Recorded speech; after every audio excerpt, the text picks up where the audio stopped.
Okay, so we're here. Dimitrie's going to tell us about interference avoidance. We were lucky enough to finagle to get Mike Honig here to fit us into his itinerary. And I guess, Dimitrie, you've been working on this for how long? 10 years? Something like that? So I won't say anything about it, and we'll just try to beat you up and make the experience memorable. So, your turn. Hi everybody, as Chris mentioned, this is my thesis defense on interference avoidance methods for wireless systems. And my thesis is structured as follows. I start with the motivation for the work we have been doing on interference avoidance, followed by a brief introduction on interference avoidance through signature adaptation. Then I'll present how interference avoidance methods apply to dispersive channels, followed by a generalization on application of interference avoidance to general models, general multi-access vector channel models. This has straightforward applications to systems with multiple inputs and multiple outputs, as well as asynchronous systems. I also do some empirical studies on various aspects of interference avoidance algorithms, and I end up with conclusions and directions for future research. So the main motivation for this work was due to recent advancements in telecommunications and especially in wireless systems, and basically because, as opposed to traditional wireless systems which use classical radios with fixed structure and operate in a licensed environment, today and the future wireless systems could incorporate software or programmable radios and can operate in an unlicensed spectrum. And a main characteristic of the unlicensed spectrum is the fact that independent systems that interfere with each other can coexist with no central control or coordination. And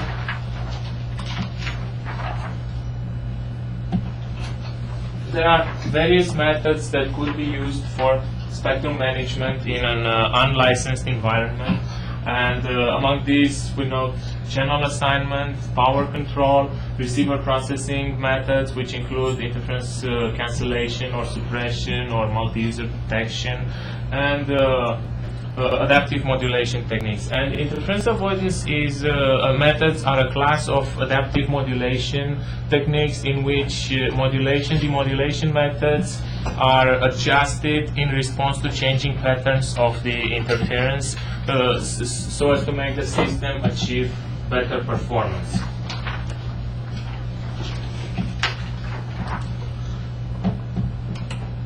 And in interference avoidance, we consider a code division multiple access scheme, a Cdma, but in which, as opposed to current systems which have fixed user signatures, we employ software radios and therefore allow users to change their signatures.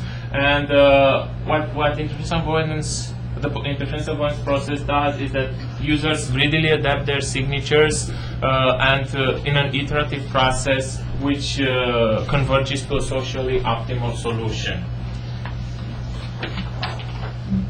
And here we note that we see this signature adaptation process as a distributed rather than a centralized one, and this requires knowledge of two pieces of information by users: some common information about the system, which could be, for example, in terms of the system covariance matrix, and some individual information about the particular communication channel. And then the base station receiver could track signature variation in an adaptive manner.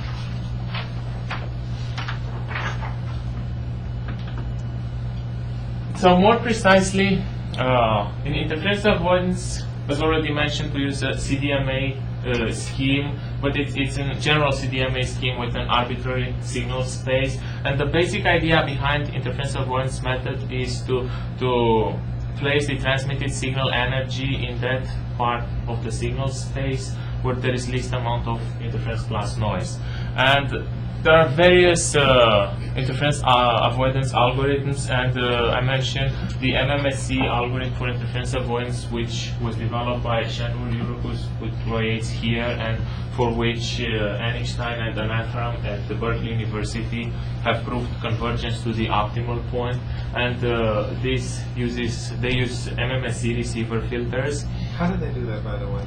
Roy, do you remember? And Dimitrie, how did they actually? I saw a paper being published by Pablo, who I think is another one of Mekat students, and they used something that was reasonably convoluted. It was like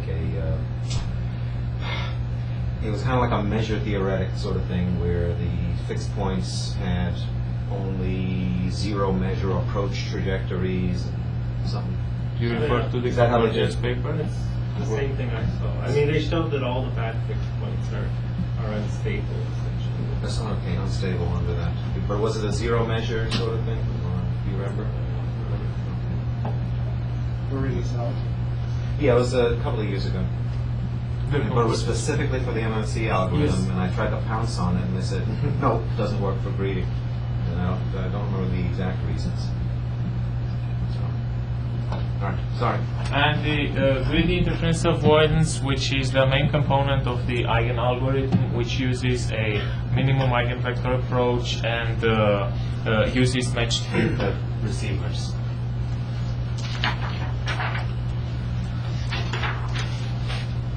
And as main contributions of the thesis, I note that interference avoidance has been established for application in various scenarios that are characteristic of wireless systems, like non-ideal channels, which include dispersive and fading channels, or channels which have multiple antennas, or asynchronous systems, and all these lead the way towards establishing the application of interference avoidance in more general, in more complex scenarios like non-cooperative systems. Now let's go into some more details about the topic of the thesis, and I start with the minimum eigenvector approach for avoiding interference. And for this, we consider a synchronous Cdma system with M users, for which the received signal has this expression in which Si is the signature waveform associated with user I. Pi is the information symbol transmitted by user I. There's noise that corrupts the received signal, and there are M users. And in terms of projections onto basis functions, this is equivalent to the following vector equation. We have n-dimensional vectors, where n is the dimension of the signal space, and rewrite this equation from user case perspective by emphasizing the desired the desired signal for user k and interference plus noise seen by user k. And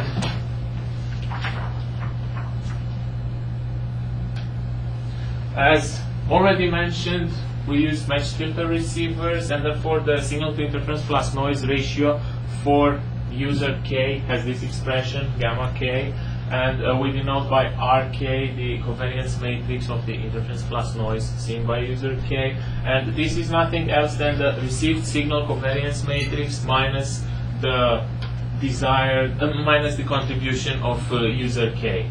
And interference avoidance, we look into maximizing this gamma k, or equivalently minimizing the inverse SINR beta k, and this turns out to have a nice expression which is nothing else than the Rayleigh quotient for matrix Rk, and this is known to be minimized by the minimum eigenvector. And replacement of current codeword Sk of the user by minimum eigenvector of Rk defines the greedy interference avoidance procedure, which repeated iteratively for all users in the system until a fixed point is reached. This greedy procedure defines the Eigen algorithm for interference avoidance.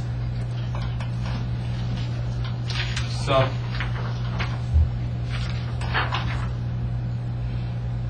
at a fixed point, here are the basic properties. First, all SKs are minimum eigenvectors of their corresponding RK matrices. Even more, all SKs are eigenvectors of the received signal covariance matrix R. Then SKs with different SINRs will be orthogonal. And it turns out that matched filters at a fixed point, matched filters are optimal linear receivers in the sense that they minimize the mean squared error. Did Fermat do that, or did Fermat do that only for the Welsh-bound equality sets? That I'm not sure I remember. I'm not sure either, but this result appears in his paper as well. I mean, that matched filters are the same as MMSC receiver filters. Yeah, I'm just wondering whether it was for, see, this is for fixed point, but you don't necessarily have a Welsh-bound equality set. No, not necessarily. And this can be seen from the expression of the... I believe it. I believe you proved it. I'm just curious whether Fermat did that. Okay. This result, that the matched filters are optimal linear receivers, is stated in the paper by he and David Shea. Yeah, for Welsh-bound sets, though. This is not, the fixed point here is not necessarily a Welsh-bound equality set. That's why But I'm if curious. it doesn't achieve, no, but if it's not optimal, then I didn't think that this was true in general. You're saying it is true under what circumstances? It is true at these fixed points. And the basic thing is that this SK is minimum eigenvector of the corresponding RK matrix. So in other words, if you fix it, the interference is random. So the interference is random, and you choose SK to be the minimum eigenvector in this way, then the matched filter is the opposite. Yes. In fact, it's not just random, but arbitrary. Arbitrary. Yeah. Yes.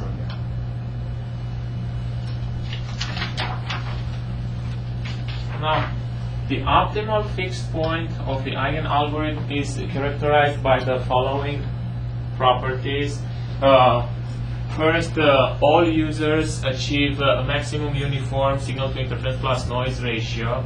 Then, in white noise, if there are fewer users than signal. You specified unit norm code word somewhere? Maybe I did not mention it explicitly. It was on the first slide with the synchronous system. I mean, that's... Unit norms, unit energy signatures. Let me check. So you're just assuming that right now? I mean, Yes, yes, You yes. don't have to have unit norm. Yes, unit receive power. Okay. No, it's not restricted, but just for this analysis, I was restricting them to. Okay. I'll stop being a pain. So if there are fewer users than signal space dimensions, so m is less than n, then the algorithm yields a set of orthonormal code words, and this is the best situation one could expect, since in this case users are orthogonal and do not interfere with each other. Furthermore, still in white noise, but we have more users than signal space dimensions, then the algorithm yields the so-called Welsh bound equality, or WB sequences, which are characterized by the fact that they meet Welch's lower bound on total square correlation. And in general, the algorithm water fills over those signal space dimensions with minimum noise energy, and therefore maximizes some capacity. And we make the following remark here: this water filling solution is an emergent property of interference avoidance algorithms, since no users do not attempt to water fill or to maximize some capacity, and what users are trying to do is to greedily increase and maximize their corresponding SINR. Here, there's only one dimension per user. Yes, right? yes. So what does it mean to water fill over? It doesn't even make sense to say that it water fills when users are restricted to a single dimension. No, I didn't hear that question. I heard the question. The answer didn't seem to match up with the question that's being answered. Maybe just say it again. Yeah. Well, what does it mean to water fill in this case? I guess you have a. Well, I'll just ask that question. What does it mean to water fill when you have one dimension? So when I'm saying water filling, the ensemble water fills over the signal space, not individual users. So So the energy Oh, of the okay, so ensemble, water fills the signal space. Well, in this case, I mean, it's sort of a degenerate example, isn't it? In that the energy is constant. I mean, the spectrum, so to speak, is flat because SS transpose is. This is in white noise, but then I'm saying in general, and that means in general for colored noise, which can have different energy on different signal space dimensions. Then the ensemble water fills on top of these, on top of minimum energy dimensions. I guess what the question is, what is the optimized spectrum that is the water pouring spectrum in this case? In other words, there's the water level and there's the spectrum that you get by water pouring. I don't see what that is for this particular case. Here, for this Drawbacks. He omitted the math of putting in the colored noise W. yes, so here I should But have even- SS transpose plus W, a scaled identity. No, I realize that, but even in that case, you're only water pouring. I mean, each user has one dimension. Yeah, but he So- can, whatever basis he uses to describe the colored noise, right? You choose one dimension, but in fact you put some energy into each of the bins. Like you project whatever you signal to each user. Each user. So Oh, that's when his you job. look at in other words, when you look at how do you say it? I guess the areas in the signal space where all the users are transferring, that constitutes water. Yeah. Not each user. Yes, so code words, S's, individual S's, columns here in the S matrix will be obtained as linear combinations of the eigenvectors of the noise. The reason of I'm the asking W. this question, I'll just say where the confusion stems from, and that is when you go to the more general multi-code case, right? Then each user is water pouring, Yes. given fixed interference and noise from the remaining users. In this case, you have only one dimension, and so I'm thinking of the latter case. In this case, I think you mean, in some sense, all users are water pouring.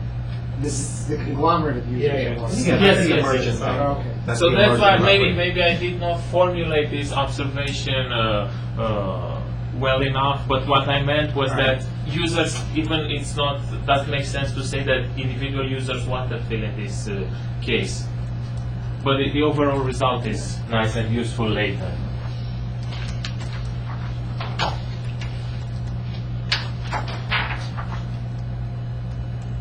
Okay, so the next issue that we looked into was analyzing and establishing how interference avoidance applies to dispersive channels. And this is because, in general, wireless channels are known to be dispersive, and the main problem that one has to deal with here is the intersymbol interference. And there are mainly two main approaches used in dealing with ISI, either to use equalization and coding to combat it, or to use a multi-carrier modulation approach. And it turns out that the multi-carrier modulation approach is the way to go for application of interference avoidance methods.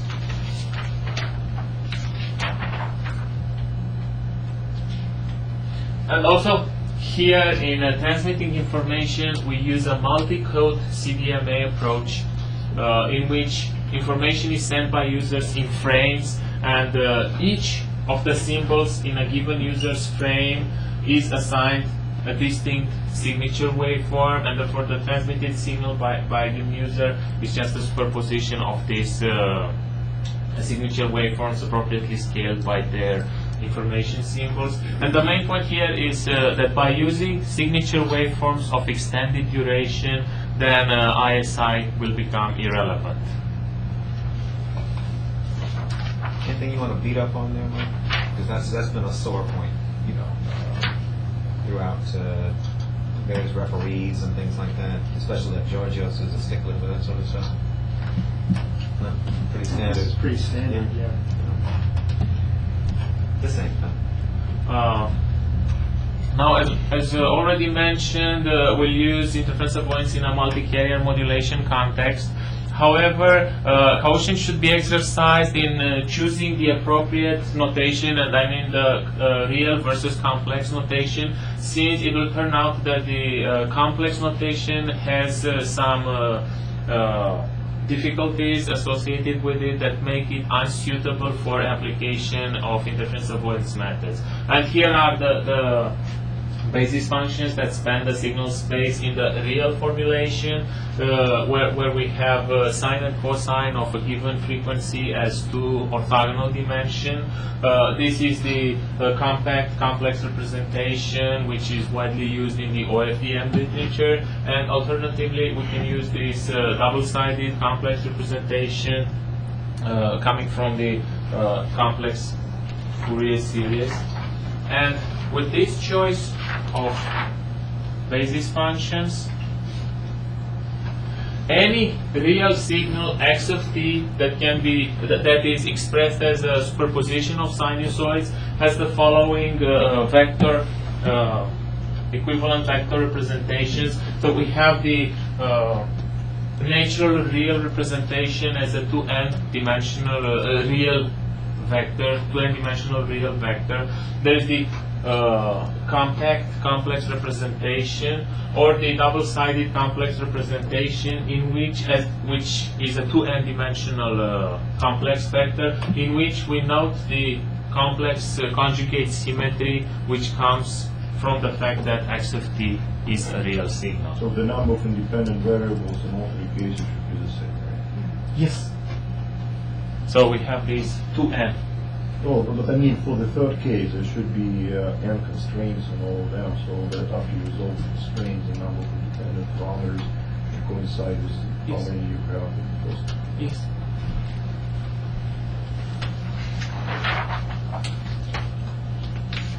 And now, here are the main drawbacks associated with complex models. So first, the compact complex model breaks down even for the case n equal 1, unless some awkward redefinition of inner products and orthogonality is done. What do you mean? Okay. I have an example. Unless it's clear. I marked that page as weird.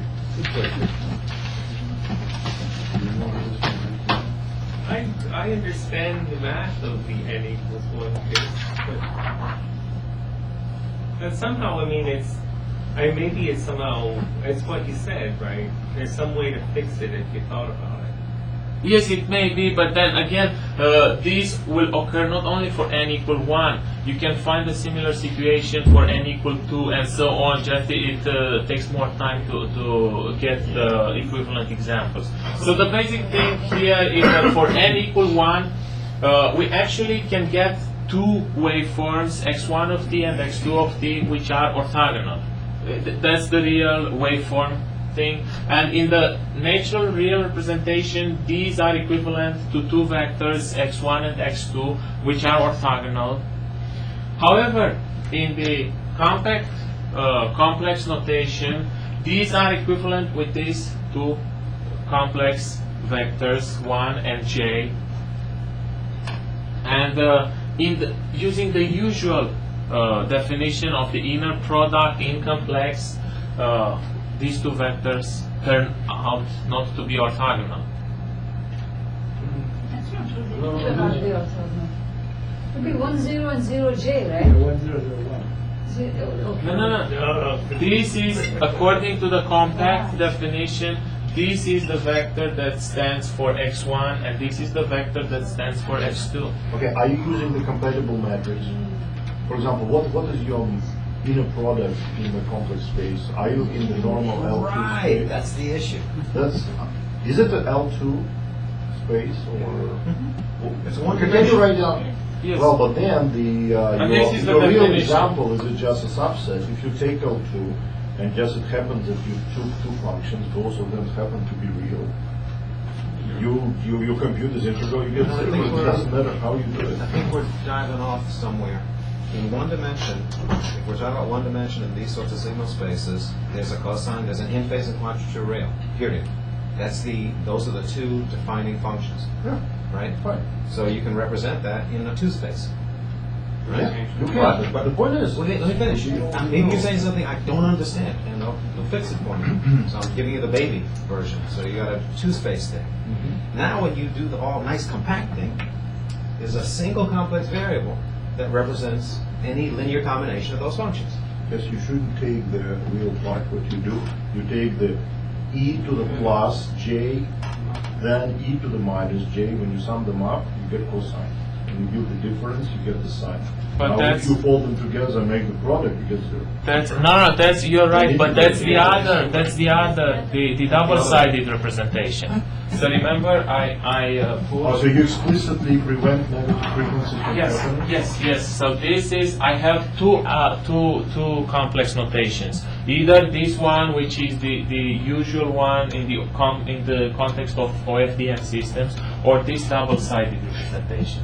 And what I'm talking what I was talking about was about this compact representation. So you explicitly forbid Yes. negative frequencies from Yes. happening. Well, it's not so much that he explicitly forbid the literature. Yes, does it that's that way. that's the way it's presented. But at least if you add them back, then everything will become equivalent. So that's Yes, important. yes. And then So, there's another problem. there's another problem with this model as well. So everybody happy with what's going on here, Roy? Taking the mic, I've already beaten him up with this. I don't know whether he's happy. Narayan? I guess the Sorry. thing is, like, somehow you get some. Everything is really clear and straightforward when you separate sine and cosine. Yes. And if you do it that way and everything works out nicely, it's fine, right? Somehow what you're losing track of in that other representation is the ability of the receiver to separate out the I and Q. Like, somehow it seems like what you're losing is the fact that, like, you do the I and you do the Q, right? And the receiver is able to distinguish those dimensions on the same complex carrier. On the contrary, I think he explicitly writes sine q's.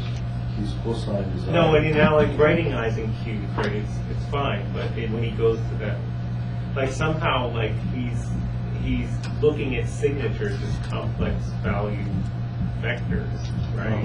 And somehow he's losing track of the fact that the receiver can resolve the real imaginary parts. At least, I mean, that's my impression of it. And another thing, he probably, for him, it would be harder to do the phase shifts, because he has to really do the trigonometric stuff. On the other hand, right, whatever you're doing, like, you write all this down, you work with the real value vectors, you have sines and cosines, right? Ultimately, it's some algorithm which results in some signal set, which you should be able to represent everything that happens in complex domain signals, right, complex baseband. And somehow if you sort of work through a bunch of crap, right, and it's probably really annoying, because since complex baseband, deriving all those relationships is a pain in the butt, right? You could figure out any algorithm you have here, what it does is a most complex probably, but I baseband haven't kind of looked into that. manipulation. But how you do the operation on this representation? You have any operation, like addition or multiplication. How is the signal representation going to point up to work with other signal, like a channel together? Because when you do a bigger space, you're looking at operation too, signal operation. Because the signal going through the channel. Yes. So he takes this complex channel, breaks it back into two components, cosine and sine. And yes, well, it's double work, But that's a different operation than what we know about It's algorithm equivalent. multiplication. it's equivalent. Just you can take two complex numbers, do the product of them, then break it in real and imaginary parts and just write all full terms. Just more paperwork. It's not even really more paperwork, since everything is just writes, the vector. Yeah, Two numbers and it's like, And now to continue about the double-sided complex model that maybe you mentioned before, application of interference avoidance methods to that one theoretically is possible and it works fine. The only complication that occurs is that it may end up with potentially non-realizable signals, since the complex conjugate symmetry that is required for real signals is not in general a property of eigenvectors or minimum eigenvectors of Hermitian matrices. So So I think you're just doing the algorithm wrong here. Yeah, I guess whatever you get out of this, you get some complex vector, right? So I mean the conventional way of getting the passband signal is multiply by e to the j 2 pi carrier and take the real part. I think that as long as Hilbert transform does not break, these two things should be equivalent. I don't see the reason why one is better than another. Just Right. whoever likes. I think one can just get exactly the same results going both ways. Just no matter. But I think what's happening is if he does something in complex domain and sort of naively implements whatever he was doing before in some form, and he gets to this solution where he has non-realizable signals, right? It means that he's not at the same solution he was doing things where he carefully, and it means he used some other algorithm, got to some other answer that's, That's I why think that's perfectly equivalent. They're perfectly equivalent. if he maintains all the Right. constraints he Because has, then it should be probably equivalent. Because when he writes, when he takes two n real numbers, maps them into two c real numbers, and he goes with these positive negative frequencies, he looks like he expanded his signal space 2 times. In reality, he has all the constraints. A lot of things happens to be Hermitian and all this stuff. If he maintains these properties all the way, he ends up with a right, but he doesn't, right. He maybe just doesn't want to really ensure on every intermediate steps that everything is self-adjoined and so on. Maybe that's the reason why he goes with the real numbers.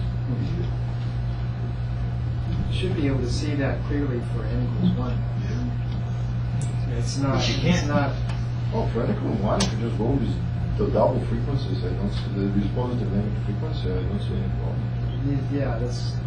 But the confusion is that when you define that the two independent dimension, and your operands are not the regular, you define new operands for what to do a multiplication and what is the addition, the new operands, and you need to define together. Then you can Where did the new compare with operators what come from? What new operators? But because of if you like a complex multiple complex, in 2 dimensions. So you have extended operand about the vector multiplication on this one. But when you separate the real part and imaginary part, the operands are on this one because you have to look at when you 2 signal multiply together, real and operand, then the operand on real part is not just a real time real, it's real time the other part is imaginary. So then new operand you need to define together in real time. Yeah, And then you define orthogonality, you define new operand, define orthogonality on that. yes, So- that's so not that makes exactly sense. what I said. That one could solve that problem, but it requires redefinition. And even if you redefine things, it's still not straightforward to work with them. So let me summarize what I think I heard.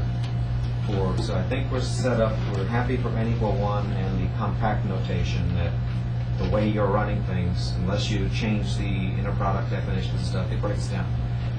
Now, could you go back one slide, I think it is? Sure. Okay, after my own heart. Yes, actual plastic slides. You're so antiquated. The one on the right. All right? So what you're doing is, and Leo pointed this out earlier, you're requiring that you have complex symmetry in that vector. Yes. Right? Please. That's a requirement. And really all you're saying is that when you do the version of the algorithm that the one that we just used, you're not guaranteed to get each code word at each step to have complex symmetry. If you just replace Now, what Leo- crystals with H, right, and Yes. start manipulating. Yeah, you could play and dance if you wanted to, but it's not a direct, doesn't fall directly out of the algorithm. There's an extra step to get you back to that, if that's what you wanted to do. Okay. So you will stick for now with the just With the real, Okay. with the real representation. That's consistent for sure.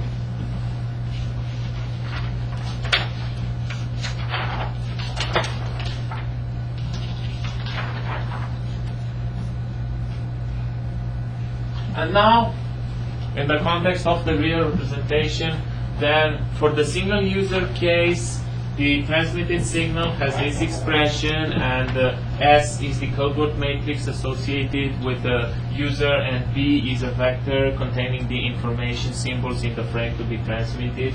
And accordingly, the received signal would have this expression in which lambda is a diagonal matrix containing channel gains in corresponding to all the sinusoids along the main diagonal. And here we can define an equivalent problem by inverting the channel and get this R tilde vector, for which we have this expression, which now allows straightforward application of the Eigen algorithm to optimize the code words in matrix S. Do you allow for time delays here? Like your channel doesn't have any time distortion? No. So this is like you mean Okay, time Leo. variation? I don't think Leo has a copy of the basis, so No. jumping ahead eventually. But Oh, I see. Okay, so there's no, it's just single pass case or. I think we're agreeing. I send out a cosine. It's received as a cosine over there. Okay. There is sign dispersion, but they're taking along that block. So it means that the S matrix is invariant with respect to this Right. time shifts. It's So an the full- it's like an eigenfunction, It's right? full basis in the sense that if I time shift, I don't get anything new over set of my tests. Right. So what's lambda? Because we don't have to take whole sequence, you shift it by one chip and it's not whole sequence. Right. Right. You don't do the chip thing, though. Okay. You know where I'm going with that. Don't do the chip thing. It's not I just. will, So lambda is a diagonal matrix containing along the main diagonal the channel gains corresponding to all the sinusoids that make up the basis functions. So would it rather respond to help me downlink or uplink? This is for the uplink. Or But this is a single user case. all of So this is uplink, but this is I'm saying I'm considering single user now, but I'll go into multiple users on the next slide. How many slides here, Dimitrie? About 40. About 40. Okay. That's pretty good.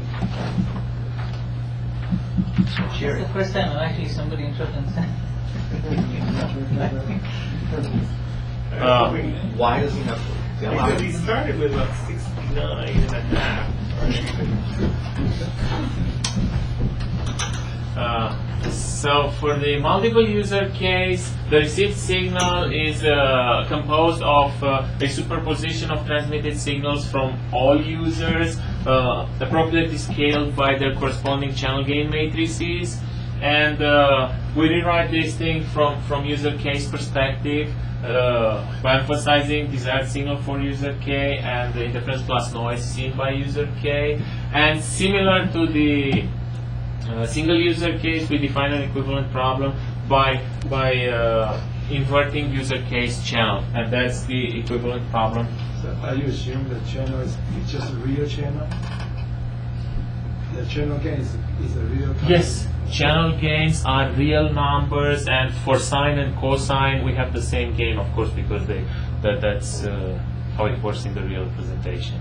I was thinking that your result is. No phase.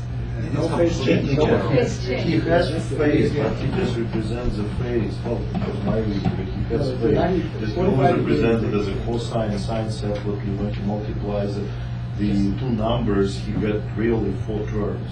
Like cosine times sine plus sine times cosine for real, for imaginary, so it doesn't. Another way to think about it, just to, no, that's exactly right, I think. If I understood what you were saying, what he does, just to cut to the chase, is he assumes that the phases are lined up at all beats. It's a single receiver, so you can assume that you will line up your phases. He's asking about the channel. What happens if a channel rotates sine wave more than rotates cosine wave? It's possible. If it's a single frequency, right, it's a linear channel, right? If I put cosine in, I get cosine out, right? Excuse me, I put cosine in, I get, hold it, a sinusoid out. I said it wrong. Cosine in, sinusoid out, right? Yeah. Well, in his model, you adjust the phases at the transmitter, so that I put cosine in here, I put something in here, I get exactly that corresponding dimension out. So that's what you said. So adjust the phases. You pre-adjust the phases.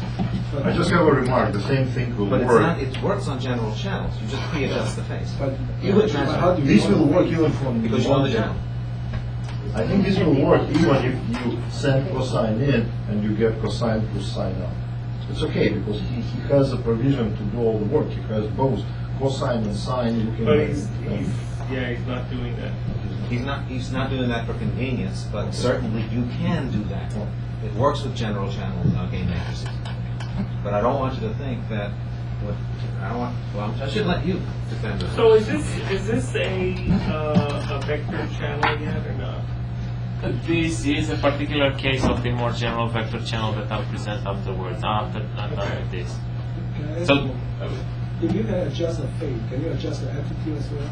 Again, on a channel before you send it out? Yes, you could do that, but we are considering fixed powers and that we are not thinking. And the amplitude is adjusted at the it's adjusted is at the receiver. The amplitude is scaled by the corresponding gains in the channel gain matrix. By the channel, not by the. Yes, by the channel. Yes, and it is received scaled. This is a completely general representation for a long enough epoch. Another way to think about it is forget about sines and cosines, even though, and Mike pointed this out, that's why we went to sines and cosines in the first place. But think of those real numbers as the solution when you try to get an eigen decomposition on the channel. Since it's a linear channel, with the long enough epoch, you're going to end up with sinusoids. But that's why those lambdas are real, not negative values. Why? I'm talking to you. I think we are always in the negative. Because your matrix is built of H, Yes. delta H, so it's positive, non-negative, not positive.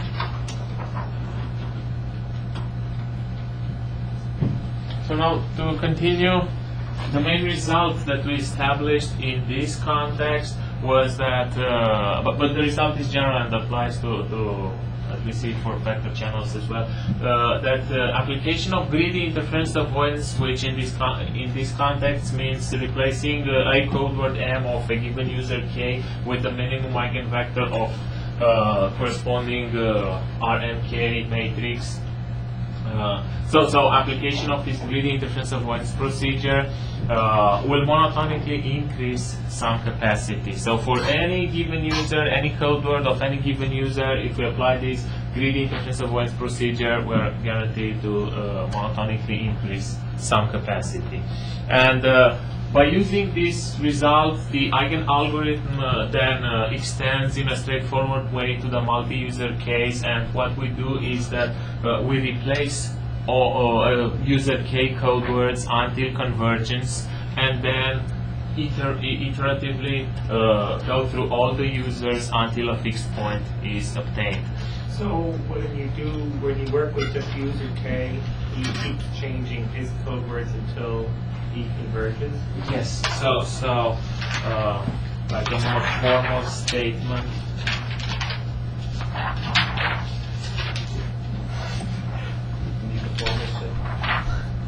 So like a more formal statement would be that each user, we define the equivalent problem, we adjust user K code word sequentially using greedy interference avoidance, and then iterate this for user K until convergence, and then move on to the next user, and so do this for all users. I think in the thesis it says somewhere, no, in fact, it doesn't seem to really matter, but you could just go once through user K's things, then go to user K's Yes. one. and it seems to work, but I couldn't prove a convergence theorem. Yes, empirically we have observed that this greedy interference avoidance procedure converges to a fixed point, actually to the same fixed point, with a variety of code word replacement procedures like random code word replacement, replacing like a code word of a given user, then another code word of another user, and so on, or updating the code word with words So the design. question is, why do you need to do it this way?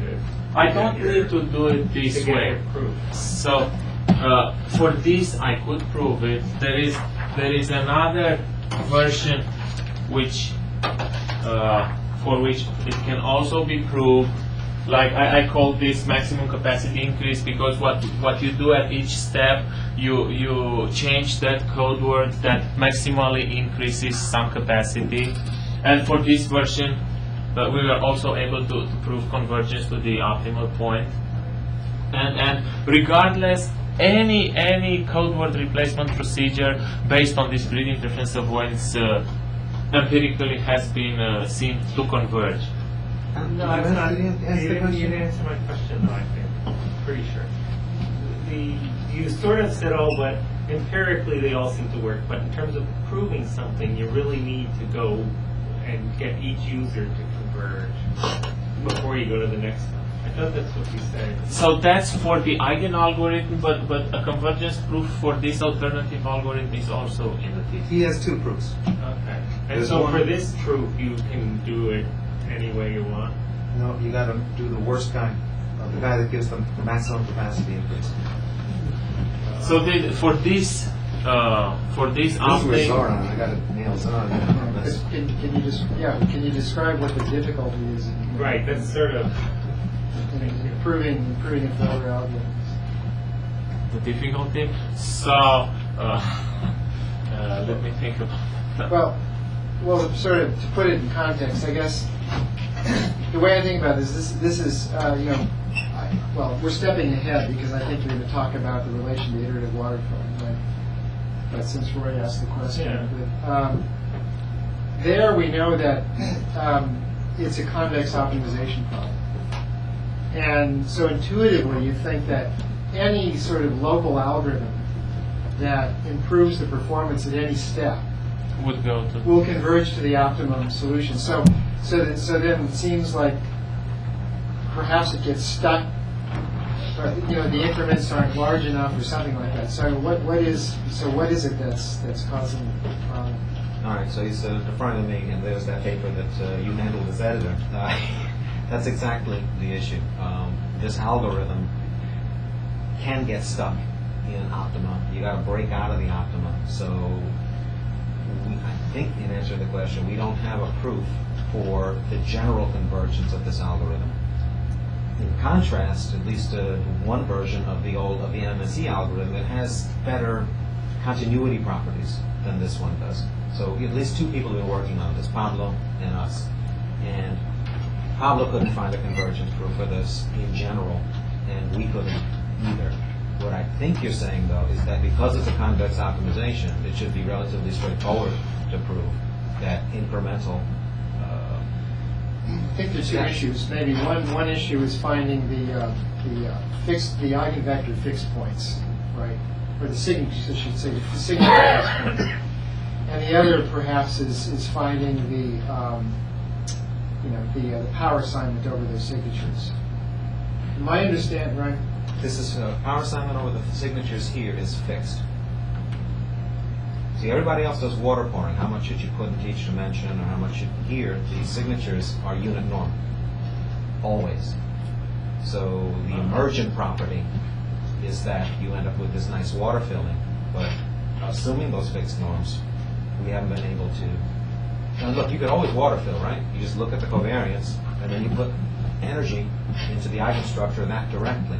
This is different in that we are assuming that you have an ensemble of code words. So that's really your additional constraint. Probably. I mean, Yes. Trapping it. I didn't quite get that. In his matrix S, right, all the columns are unit norm. yes, so Like that's each a, S1, S2. don't jump. Make sure that that's what Mike means. But then what does it mean to water pour?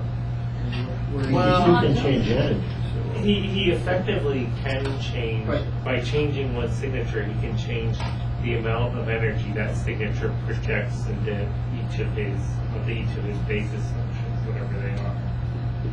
Right? But he's sort of constrained by, he can't suddenly say, oh, this signature will just make it be a half energy. And this one will make 2 times the Okay, so I guess this is something on this. So you're not actually assigning powers to the No. signatures. No. that would be really clean and simple, right? You just take the covariance, bust it up into an eigenstructure. Let's say there's n-dimensional, and then you put the energy So- 1 and covert 1 and so forth. But isn't that iterative water filling? I mean, Yes, but that's not what this So, is. Dimitri, so is iterative water filling if you said, let me do the best thing I can to the whole matrix S all at once? Like S sub little l, like the matrix S for user little l. Like, let me change that whole matrix all at once in some way that. Yes, so that turns out to be That iterative turns out to be water iterative filling. water filling, So okay. changing a given user's code word so that that given user's water fill its corresponding signal space regarding all the other users as noise. And everybody understands we've jumped to multi-code that we have, right? So in essence, Exactly. what happens is that you can't necessarily, knowing what you sort of, one way to do the best thing, right? You can't necessarily achieve that with a matrix S that's constrained to have all the columns at the same length, same power. Yes. Well, at least I learned something new, right? So, Yeah. Is this convex though? Is this optimization problem? The sum capacity problem certainly is convex, but this kind of so the question is get really there. this: if you want to go from this matrix to that one, can you get there, or is there Yeah. even if you say, oh, I need to use this matrix according to iterative water filling, he doesn't maybe have a set of signatures that creates that. Yes, so we actually get signatures. Signatures that get that. But it's the signatures are not the same as what you and Chiappi and so forth. No, they are optimizing transmit covariance matrices. So that's what they are doing. And I'll present that more general result along with the vector channels. So, Guys, this sounds like though it's worth in outside stuff mentioning this to folks. That is, how would you say it though, so that they don't get tripped up? We'll think about it later, but you got tripped on it, so I don't want other people to get tripped on it. so these are the properties of the optimal fixed point that to which all these gradient interference avoidance procedures converge to, and this corresponds to a simultaneous water filling solution for all users in the respective inverted channel problems. So, like I tried to describe this schematically for 2 distinct users, which because they see different interference plus noise levels, and in addition to that, these levels are scaled by different channel eigenvalue matrices. Then they will water fill on top of different signal space dimensions, and potentially they may even overlap in some of these dimensions. And this simultaneous water filling solution corresponds to maximization of sum capacity. And this is a particular case of UH office result that's more general. And here, additional properties of the optimal fixed point can be derived under this assumption that the channel gain ratio for 2 distinct users, I and J, in 2 distinct frequencies, R and S, are different. And the first property here is that no 2 users can reside in subspaces that overlap in more than 1 frequency. And this property has also been noted independently in the context of discrete multitone systems by Suhasdigavi and also proved this. And another property is that if users I and J reside in overlapping subspaces, this overlap will occur in the minimum gain ratio dimension. Excuse me, Dimitri. But so far you haven't mentioned frequencies, so your signature functions can span just continuous spectrum. No, I did No. mention. I did mention in the beginning when I said that the signal space is spanned by By signature functions, that's right. But now you're saying that, are you now doing something like WebDM or FDMA? Are you chopping your signal space now along the frequencies? No, I'm not chopping anything. So don't pay attention to the last part. I just word frequency here, I cannot find all. Frequency means I have a set of n frequencies. That's a discrete number, n, capital N frequencies that span the signal How space. does it relate to your signature functions? That maybe I have something to. Hold on a second.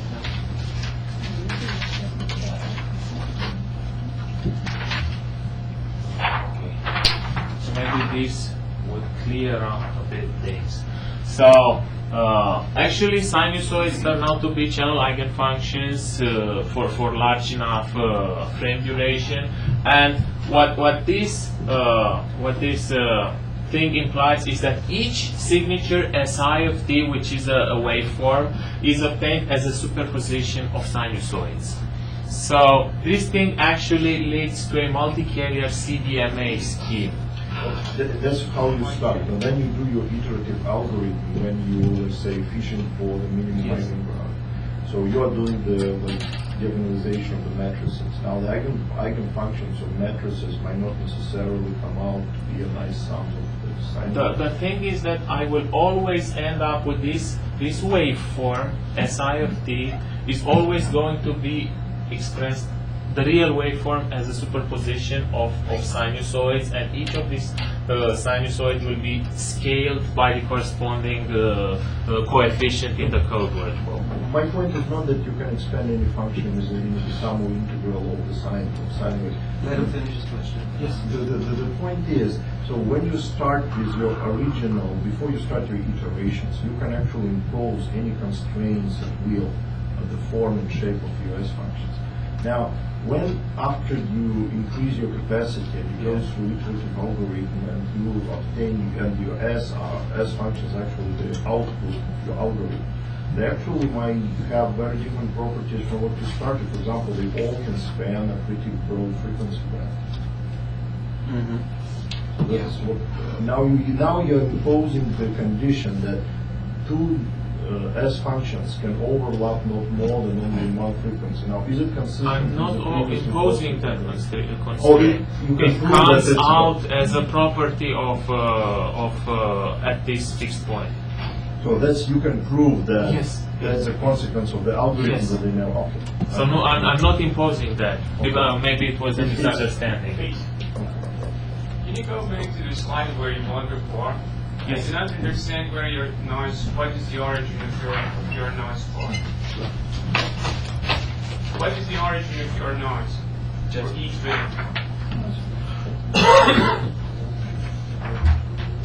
Previous slide.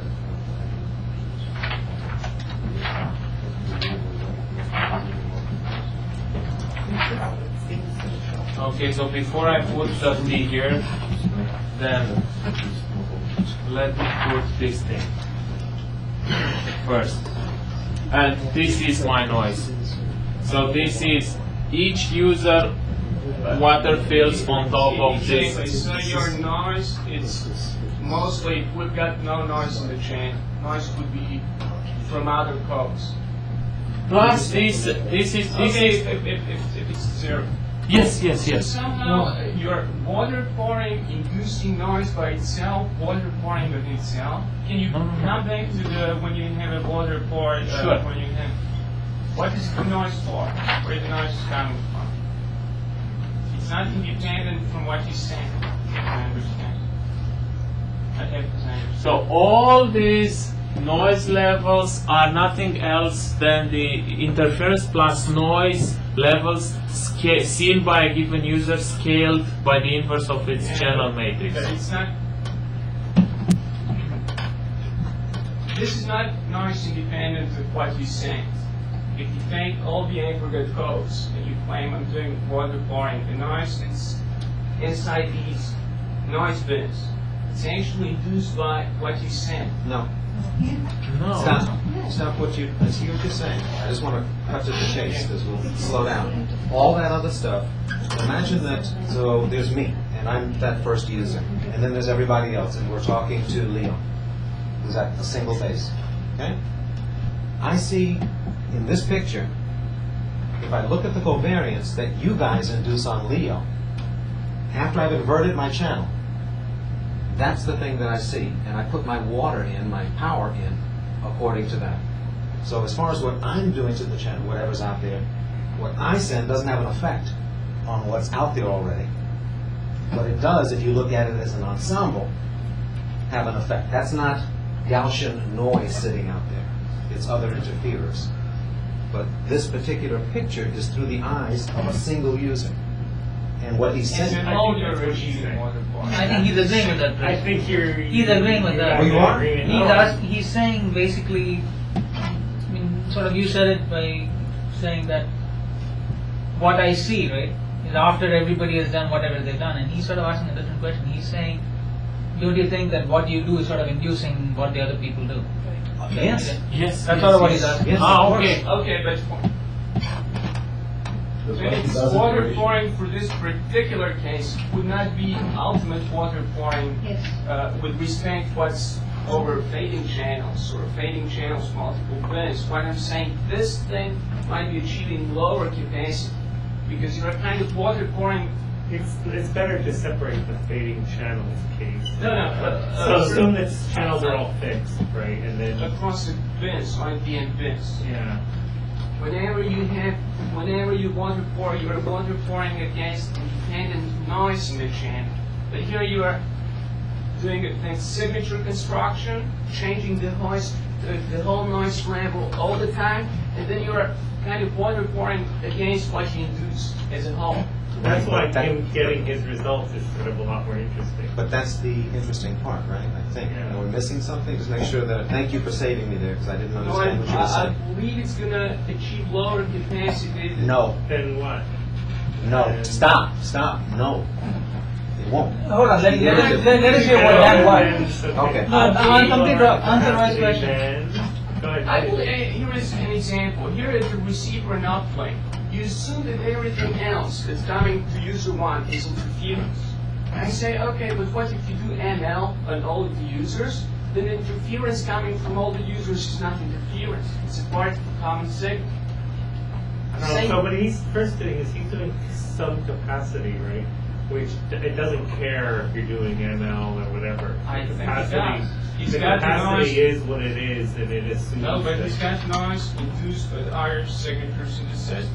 Right, but the sum capacity formula, right, just tells you what the sum capacity you can get is, and it doesn't have anything to do with, well, I mean, you could use some kind of, ML or, you could use different kinds of detectors to get those whatever rates you get, but he hasn't addressed that at all.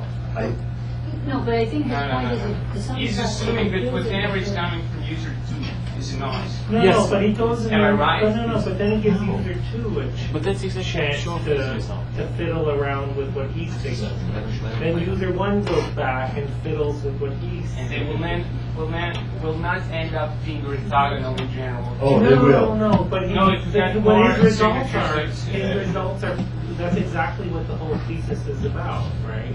Is exactly what can you prove about how things end up, right? And in some cases he has theorems that they end up a certain way, that they achieve capacity if they do it exactly one way. In other cases he has empirical evidence that they achieve, that he gets to the same result. But in general, what I think you're saying is you're sort of saying, I don't believe any of the results. No, I'm not saying that. Yeah. I'm saying that this thing might achieve lower capacities than, But anything else. No, but if you say that, then it's broke, right? No, it's capacity of the system. It's not capacity of the Okay. channel. Let me just rephrase what Roy said This to the is language, system. to his language. So you said that if you do ML and you do the, let's say, multi-user detection, you eventually get rid of all other users and you will left with the underlying thermal noise. That was your real noise. Everything else interference, and by doing some fancy stuff, you decode these users, you subtract them and get. Now what he's saying is, he's doing very similar things by positioning the users in as much orthogonal way as possible. Now the statement that for some cases they lead to the same capacity simply means that he manages to position his user exactly orthogonal to all the interference which comes from the other user.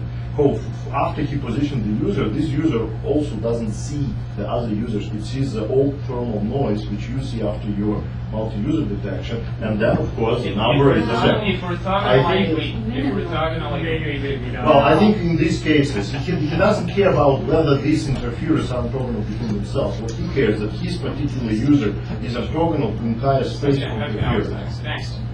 I'll get to read. Well, if the result is true, that should be the natural consequence.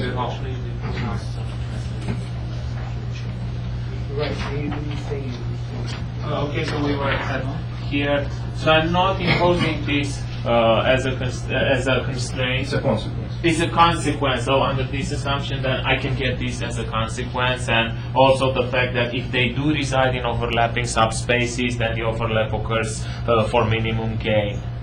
And finally, the remark that as the number of frequencies that span the signal space goes to infinity, the overlap in single frequency property actually implies distinct frequency bands for distinct users, and this is FDMA, and this was proved by Cheng and Purdue that it maximizes some capacity for multi-access channels with ISI.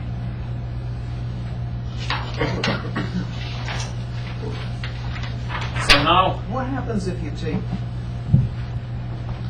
There's all this asymptotic stuff out there. I guess David started it way back when. What if you keep the ratio of users to dimensions constant and take those to infinity? Do you still get the same sort of thing? I don't know. It depends on, I mean, there are a couple, it seems like it depends on what constraints are on your signaling. I'm just trying to figure out what the notion behind that past slide was a zero measure sort of thing, right? If I fix the number of users and the number of dimensions goes to infinity, right? And I overlap with at most n of the my other guys, I end up with most of my signals energy in something of non-zero measure, right? I mean, You get an FDMA. Right, exactly. You end up with that. And that's consistent. Right? But what if you do? I'm just wondering if you can get to my supposition is that maybe, I don't know if that's true, if you just fix the number of users per dimension and then take both of those to infinity while fixing the ratio. I've Does that never work? read that paper. So, but I would assume, right, that is they let the channel get wider, that people get to use more power. Yeah, but he's saying the number of users increase. If the number of users increase faster than the number of channels, then you have a problem. Then you have to have. Well, they increase at the same rate. It's just that I don't think the same zero measure argument. I just think don't you want to shouldn't argue about a paper that isn't it. No, I think the question, unless I misunderstand, I think the question makes sense, and for every fixed k and n, you get this result, right? But as they become larger and larger, what happens is that the eigenvectors are becoming sinusoids. You're getting a distribution over in the frequency domain, and it's converging to an FDMA solution. Anyway, maybe this is something. That's the basic question. But you're saying yes, it is. I'm saying I think so, but I don't know. I see how this proof worked, but I'm blind to the other one right now. So let's just move on. The other result's quite different. Meaning David's. Yeah, it's Right. it's just different. Okay. Cool. So here I'll actually present like the generalization of these interference avoidance methods to to general multi-access vector channel models, and this, as already mentioned, has direct applications to codeword optimization for all these kind of systems, asynchronous systems, MIMO systems, even the general dispersive channels, not necessarily in the multi-carrier modulation framework that I just presented it. And just with a simple remark, like about the single user vector channel. So in the single user case, a vector channel, which is described by this equation, can be regarded as a linear transformation from an input signal space of a given dimension to an output signal space of another dimension defined by the channel matrix H. And then a multi-user vector channel will be defined by a similar equation in which this is the received signal corrupted by noise N, the transmitted signal for user L, XL, and HL is the channel matrix corresponding to user L. And this is a very general approach to a multi-user communication system in which users reside in different signal spaces with different dimensions and potential overlap between them, and all of these signal spaces are subspaces of the receiver signal space. And like I've tried to illustrate this signal space configuration for a three-dimensional receiver signal space with two users residing in two-dimensional signal subspaces that overlap in one of these. And again, we take the same multi-code Cdma approach in transmitting information of a given user, and therefore the transmitted signal XL has this expression, and this is the received signal at the common receiver. And here, what we are looking is to maximize sum capacity through codeword adaptation, and this is the expression, sum capacity expression, and because the background noise covariance matrix is fixed, then sum capacity will be maximized when the determinant of the received signal covariance matrix R is maximized. And in this case, we rewrite the received signal covariance matrix from user K's perspective by emphasizing the contribution of user K to this matrix, and the ZK, the interference plus noise contribution to this matrix. And what we do is we try to isolate terms containing codeword matrix of a given user as K and the indeterminate of R, and then apply interference avoidance to maximize it. And how we apply interference avoidance, greedy interference avoidance in this case, is that we first whiten the interference plus noise seen by user K and then project everything onto user K signal space. And this operation makes the original determinant of the received signal covariance matrix proportional to this determinant partitioned in this way, which is equal to this form. And for this term, we can now apply greedy interference avoidance to increase it or to maximize it by replacing codeword M of user K with the corresponding minimum eigenvector of RMK. And again, we know that greedy interference avoidance will increase this determinant, and this implicitly will increase determinant of the original received signal covariance matrix. So, question? So, hold on. Oh, sorry, I was wondering. Roy, did you have a question? Why is it looking at me? I wasn't stating. You have that quizzical look on your face. So similar to the dispersive channel case, there are various ways in which this greedy interference avoidance can be applied. So by replacing Langley wants to ask a question. Sure. Okay. So don't ask me, ask him. All right. I'm just curious that when you actually try to maximize the sum capacity, sum capacity basically there is something Gaussian, that's Gaussian signal in some kind of thing behind it. And if your signal is not Gaussian, when you maximize that one, Goes away. goes away. Huh? I don't think he made that very, very clear. But I'm all of sorry. this is under Gaussian. Maybe I missed that. yes. All right. No, I did not say it explicitly in the presentation, but See? I'm sorry. Oh? This, I'm sorry. I misspoke that. that wasn't one of his slides you first eliminated. Oh, yeah, that, thank you. Okay, fine. So, Sure, I had it originally.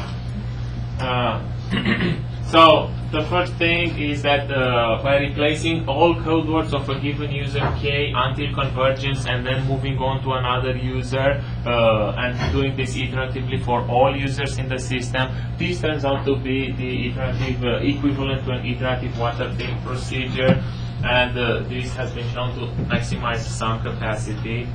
And again, we get convergence with various code word replacement procedures, like in the dispersive channel case, random code word updates or updating all the code words of a given user, then but not until convergence, then moving on to another user, or updating the code word which maximally increases some capacity, and so on. And all of these various code word replacement procedures based on grid interference avoidance, due to the emergent water filling property, seems to converge to this simultaneous water filling solution, which again maximizes some capacity. So this is the very general result by Yu and Chofi, in which they say that sum capacity for a multi-access vector channel is maximized when a simultaneous water filling solution occurs. And they say simultaneous, meaning that each user water fills regarding all the other users as noise. At this point, this simultaneous water filling solution maximizes sum capacity. And this is the very general result established by them. And here I'm also noting that this grid interference avoidance procedure still converges even when users use less code words than signal space dimensions. So this was an implicit assumption so far, that we use at least as many code words as signal space dimensions, so that the transmit covariance matrix of a given user is able to span the whole spans the whole signal space, and therefore the user water fills over the whole signal space. Now, by imposing this restriction, transmit covariance matrices of users no longer span the whole signal space, and therefore full rank water filling is no longer assured. So here, even though the algorithm still increases capacity at each step, we can no longer say whether some capacity is maximized or not, since maximization of some capacity subject to these rank constraints on transmit covariance matrices is still an open research problem. Because Father, you mentioned about asynchronous, how you model it in asynchronous, how the effect of asynchronous in your study result. Sure. So asynchronous, I can present the asynchronous case as a particular case of this multi-access vector channel. So, so just to make this quick remark, so this general multi-access vector channel has applications to all these things, and the basic procedure in all these cases is to set up the vector channel model and determine the channel matrices according to the specifics of the problems, whether it's general dispersive or MIMO or asynchronous. And then once you have the channel matrix H, then you can go to this thing. And but for thinking to go over asynchronous,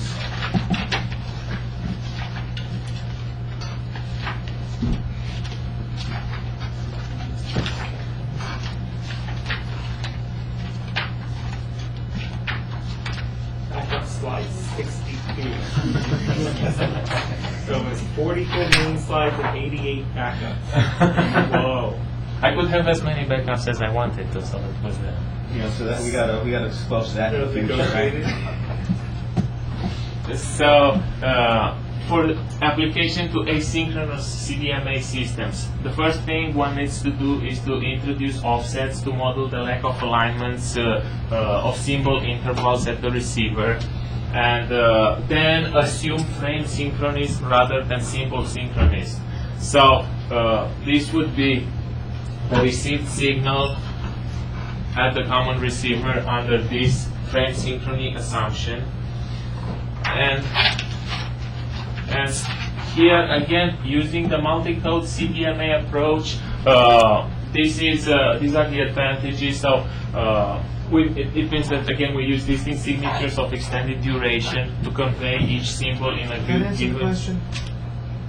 I want to see what the effect on the result is synchronous. And then because of your dimension going to expand, right? Your calculation. You said the effect. Yeah. It's not like Schnur's thing, if that's where you're headed, where asynchrony imposes a penalty. He has a framework into which you essentially get rid of the effects of asynchrony. And it's just like Sergio's frame expanding. Okay, it's just but in the iteration, does that any effect on that expression? No. Once I get the H matrix, so I was going to go all the way through to establishing the H matrices in this case, but if your only question is how asynchrony affects, there's like once you establish the signal space appropriately and define, yes. I think the theory is fine, I'm sure, right? Yeah. If you actually implement it and you use some big frame and now you have much bigger dimensional signal space and more effective users, I think everything's probably slower if you want to really It's not make as it slow. work. Is that if the delay is fixed, the delay is if the delay is not fixed, then the problem is always different. But if the delay is fixed, like asynchronous. Yes, well, the delay is not fixed. It's kind of. We're talking about I couldn't get him to do Delay, it. if the offset itself the is channel? no offset between the synchronous. If there's a fix, it behaves like a synchronous. Right. And when it's not, what you do is, I tried to force them to do it, but you resist it.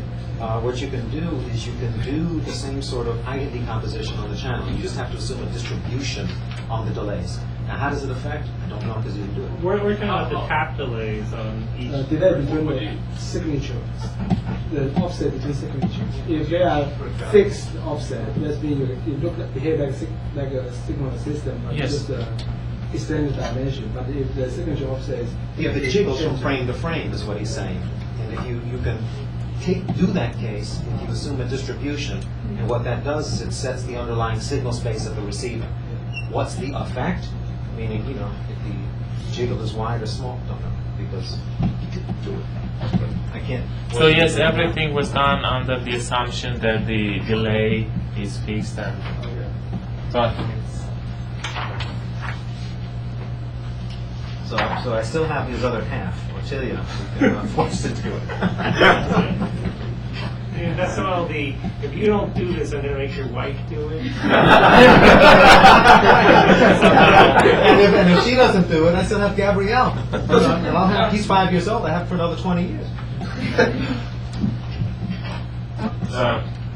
So I also did some empirical studies on various aspects of this interference avoidance and basically the Eigen algorithm here, and I tried to combine interference avoidance with the power control mechanism. I also looked at the transient phase of the Eigen algorithm. Then I also looked at codeword quantization issues and some complexity, namely operational and receiver complexity. And in combining interference avoidance with power control, what we tried to do was to incorporate the power control mechanism along with interference avoidance in order to provide better performance and possibly minimize transmitted power, since power is the precious resource in the wireless systems.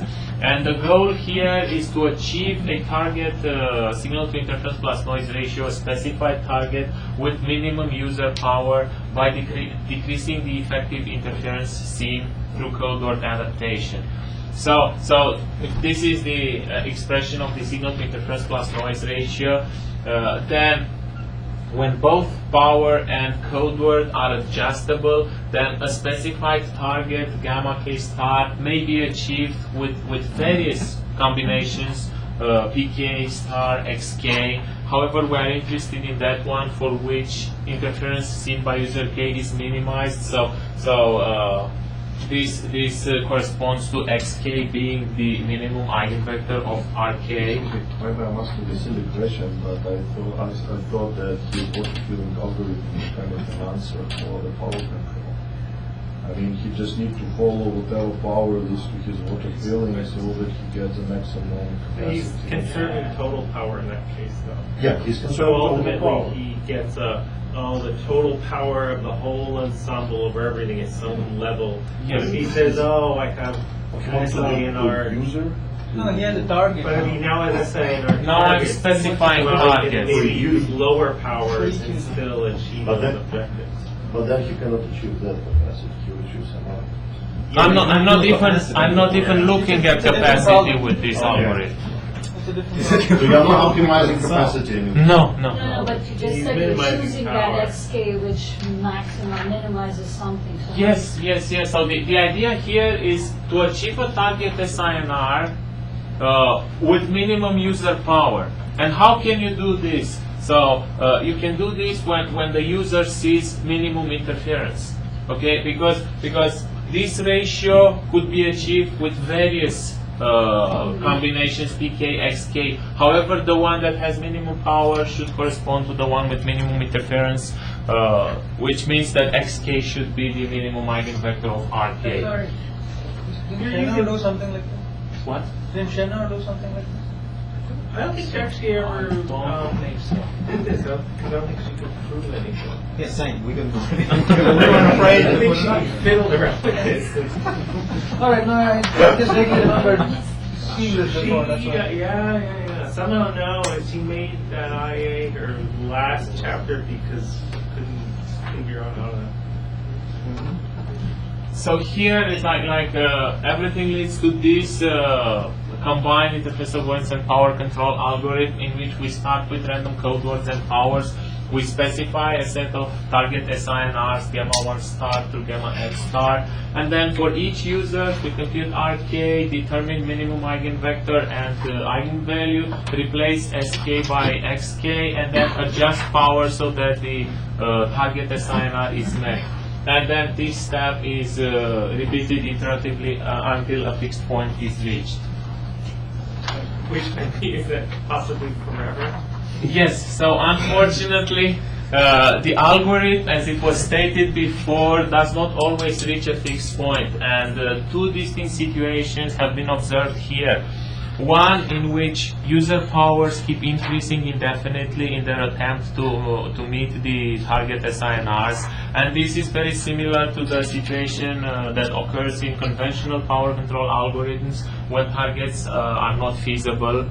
And another situation which was more interesting, like at least when looking at the simulations, was that the powers, even though they did not increase indefinitely, they were cycling through distinct values without settling down, and so it was a sort of limiting cycle solution. But what if you fix the signatures? So in other words, what if you look at the say multivariate approach, and now you so now that sort of eliminates a lot of degrees of freedom, right? And you water, so now you're just looking at iterative water filling, except that you've got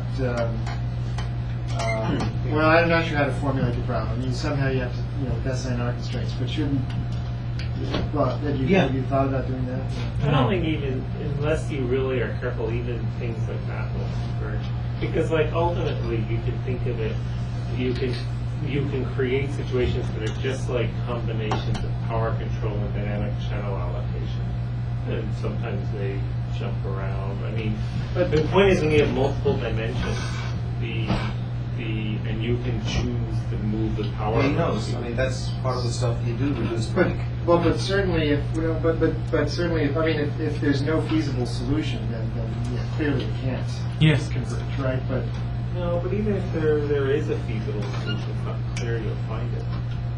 Okay, you're saying that the power control. So what you're doing is you're fixing the signatures, right? So far, so good. yeah. Well, okay, so Now, you're once you fixing- fix the signatures, you're back to power Like control. your earlier work, right? Yes. Yes. So So if only But you get powers. to vary the power, you get a vector. beat him over the head with his own. One user gets a vector of powers, right? And he gets to sort of choose where the power goes in that vector. Right, that's power control, right? Yeah, but it's power control on a multi-dimensional system. Exactly. Right. Right. And so the question is, if you look at all your dimensions and you make a bunch of measurements, how do you decide to spread your power over those dimensions? That's what I understood problem is what there. Right. No, not it's It's water point. No, no FDM, sure, why not? Do that. I mean, it's not clear Well, that no, the no, it's convergence not would be water point. no. optimal. The but question it's is, not. water pouring is something you can do, right? Right. But it's quite different than talking about achieving some SINR.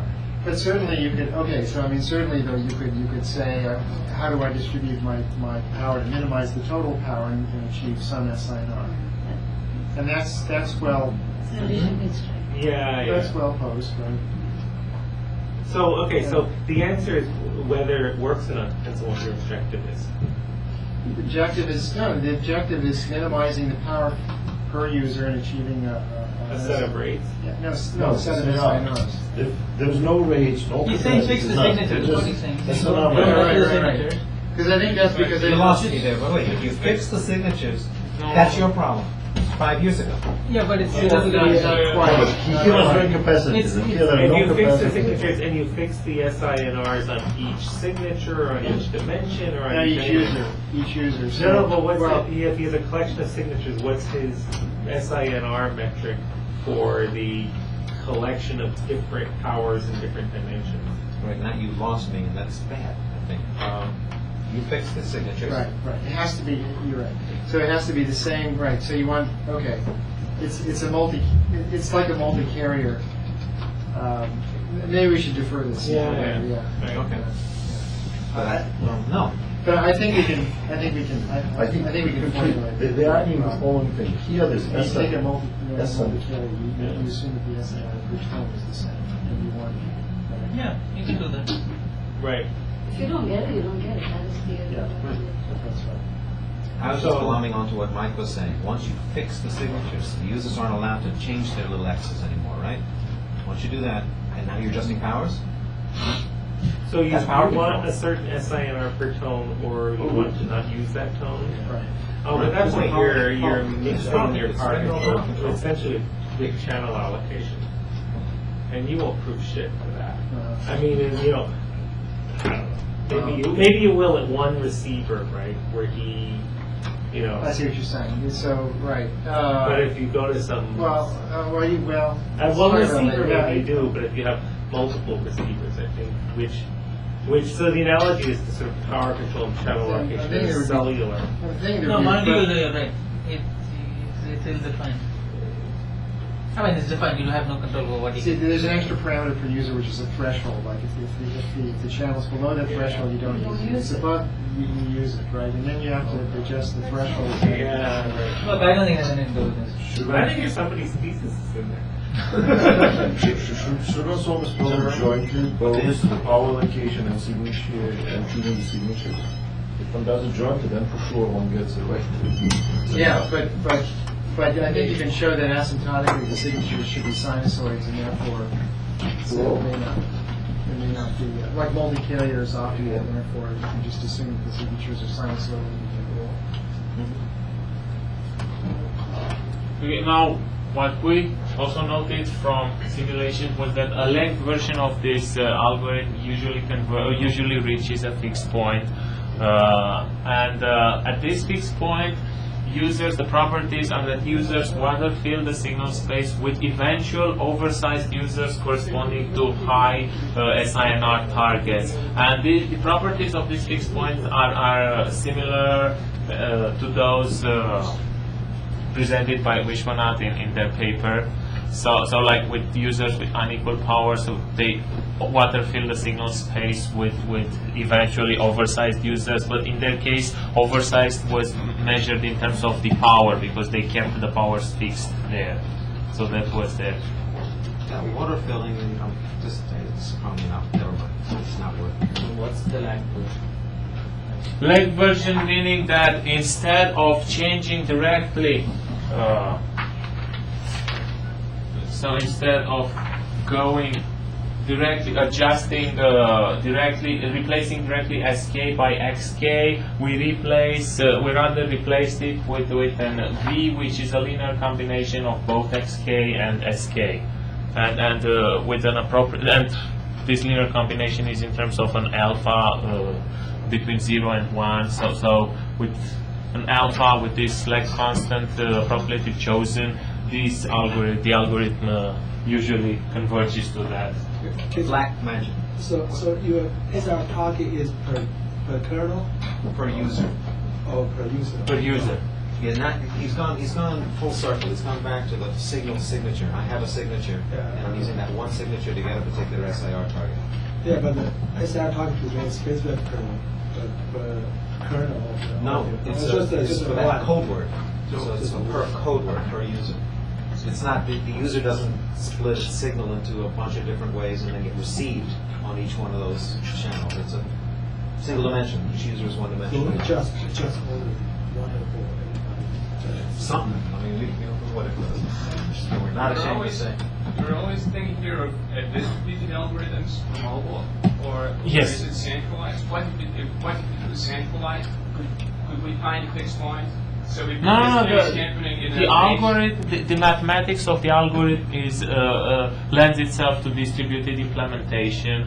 So we haven't specified whether, but usually that's how we see it. Like, So even if you've got a centralized algorithm sitting in a base, you cannot meet a fixed point? No, I don't think that's enough there. I think it depends on what your objective is. I think we're going to start having the same discussion over again by your question.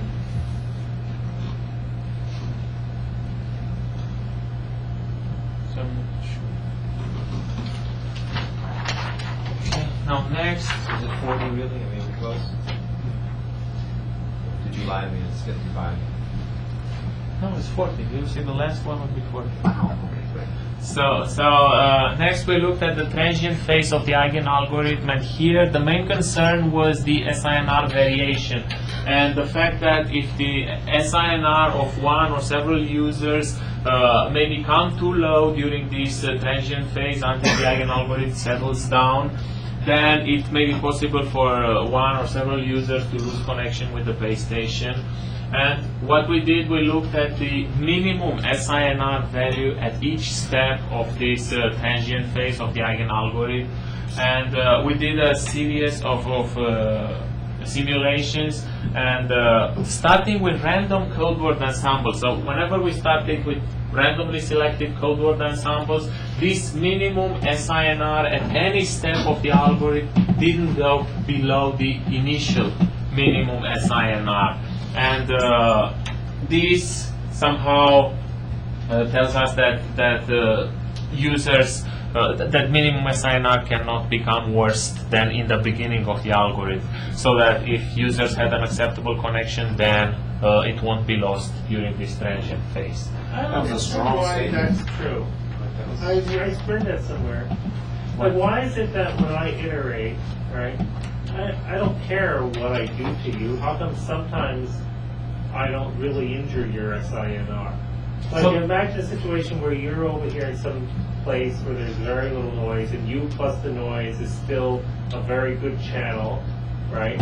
And I go, say, oh, that's a very good channel, and and I go and squash you by putting all my energy there, and your SINR goes to hell, or Goes down, but it does not go below the initial minimum SINR. Why? What's the?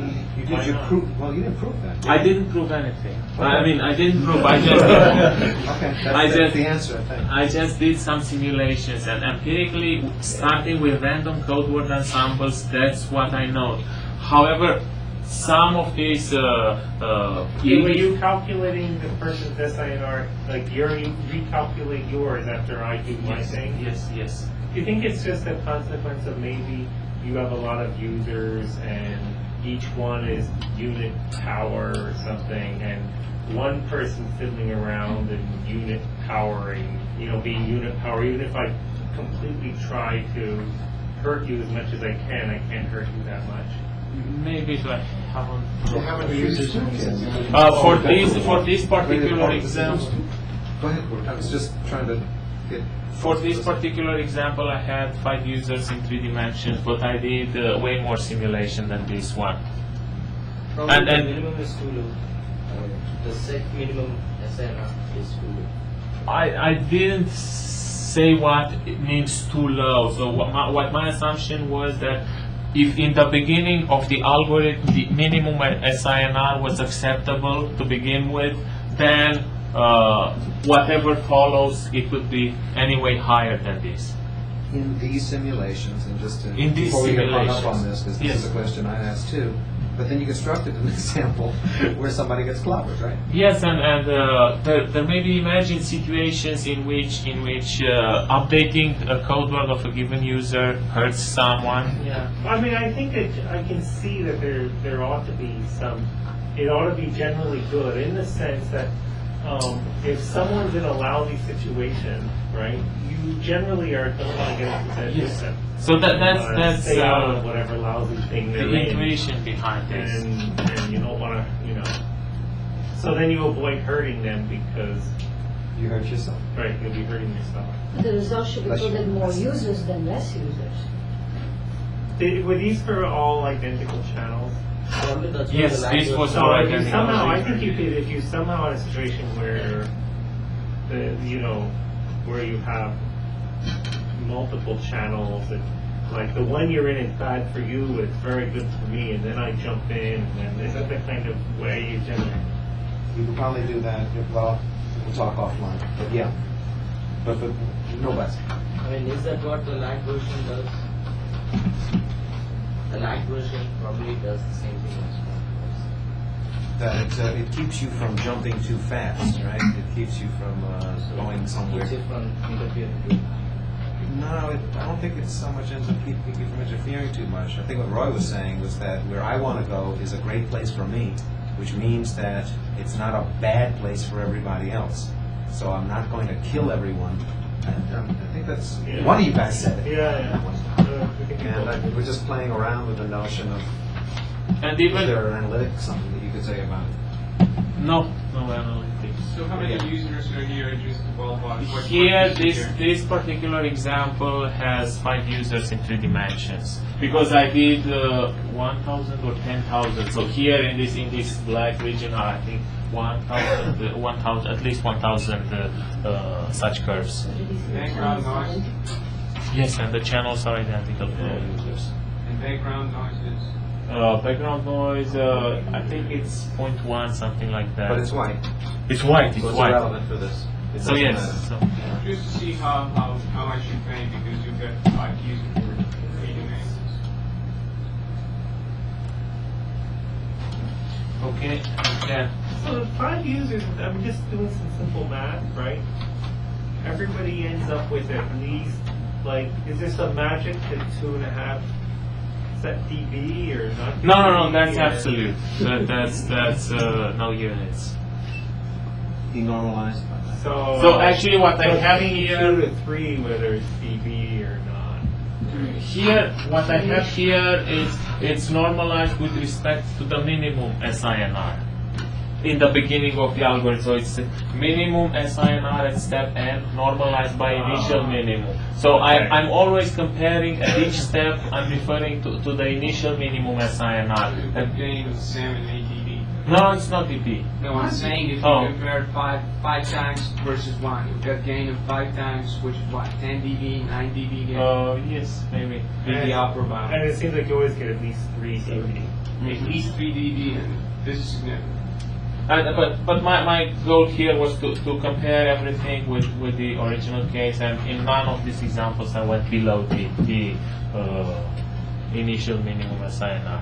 Yeah, and I think what they're saying is that by blind stupid luck, it's actually a useful plot because it tells you what the dB improvement is. So you have an idea what the dB improvement is from the worst kind.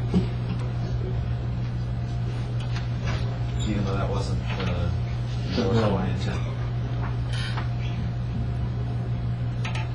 Next, about codeword quantization. So we looked at the problem since, as opposed to current Cdma systems which have code words containing uniform amplitude coefficients, General Cdma systems will contain code words with real valued coefficients. So for practical purposes, one needs to specify these code words with a given precision. So a quantization operation would need to be applied, and this quantization operation has effects in that it spreads the SINR and also increases the TSC. You look at the TSC, and we looked at both uniform and non-uniform quantization methods, with better results obtained for non-uniform quantization methods. And for the cases we've looked at, like empirical results said that about 4 to 5 bits per coefficient should be enough to keep performance metrics close to the optimal ones. Does that depend on like anything to do with number of users or dimensions? Maybe, so that's why I said, I'm not sure, I cannot answer this very precisely, but for the cases we have looked at, again, a lot of Did you these plot it cases. against, say, n is the number of dimensions in case, or n is No. the number of users? You didn't plot it No. against those two things, so that might be an interesting thing to do. Let me ask you a question. Suppose you run your interference algorithm, take whichever version, doesn't matter, 3D, whatever, and you constrain yourself to signature sequences, whatever, the signals Yes. to be, say, like binary, something like plus or minus. What happens? What happens to these algorithms? Just empirically, sort of, when you run them, right, what do you observe? Plus or minus ones, I never really did a study of that. I know that, wait, spread right around. There's somebody that's What actually- happens? Because, What do you mean what and happens? sort of another question, sorry. No, just I didn't understand. You're asking a question, right? Right. So the question is, what happens to what? And also, I have another point related Maybe to you're that I want to ask. Then you quantization. judge it. But, I think you do. what happens? These code words that you get, right, or these signatures that you get, so to speak. How do they look? I mean, what kind of peak to average ratio or something? I mean, suppose I give you an ensemble of 20 users, 30 users, right? So amongst these 20 users, they all get their own signatures. So to speak. Yeah, actually How looked does at that that. look? I I looked mean, at that a while back. Didn't put it in the paper. I'll tell Is you. that like a The PAPR or something The equivalent? PAPR was on the order of. It was below 2. Is that good? I don't know. Really? That Below good? 2? Below two. That usually Yeah, but it depends on dimensions, what is the Right, number of so- dimensions and how many users you There's got. somehow you have It was always overpacked. It was always overpacked. Multiple parameters. It was always overpacked. So there was always more than users than dimensions, and I ran it. I'm certain for 5, 10, maybe up to 20 dimensions, and it was on the order of 2. But I didn't know whether that was a good thing or a bad thing, so we didn't put it. So let me ask a question about that, right? Well, then I'll show you the stuff, and if you can Suppose use you it. have right? 100 dimensions and 100 users, and you converge to the place where Stop. user 1. Wait, stop. You said 100 dimensions and 100 users. Yeah. Okay, go ahead. And you I just want to make sure I understood it. So you converge to the place where user 1 uses E1 and user 2. What's the peak average power of it? Is that 1? Or is that? It's got to be infinite, right? You got a spike for each one of the guys, right? Well, just, it's No, it's Just go- You just use Morse code, and it will be. 1 over. It's equal to 100, equal to the number. yeah, and where n is the number. Okay. Yeah, so maybe you get screwed when they're orthogonal. See, how do you Well, the thing is, you won't necessarily get to that solution. Right, but that's a funny thing. That was something that I now remember I had to deal with, because when you talk about peak to average power, it really depends upon the basis set that you're talking about, right?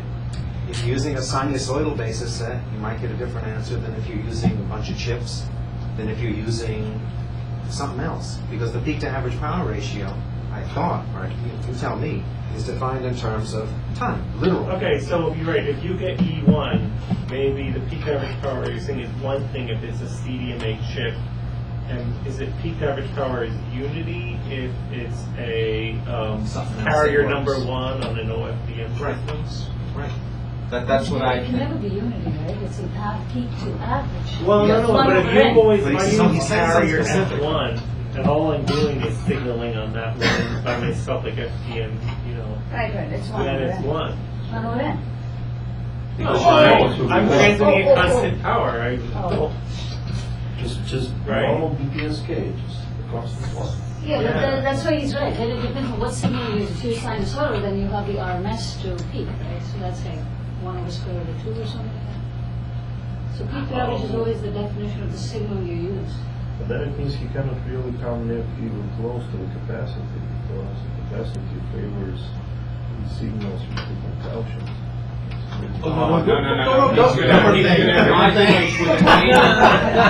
No.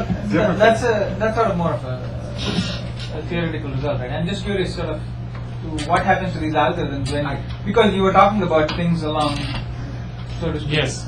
So I'm going to Practical have to constraints, right? I was I'm going to trying to understand understand. if you use one-bit quantization, and you just, you know, If you use one bit, what I have kind some of plots. stuff, what kind of, that's what you're asking. Exactly. I bet you have a slide for Yes, one-bit I do. And the second quantization.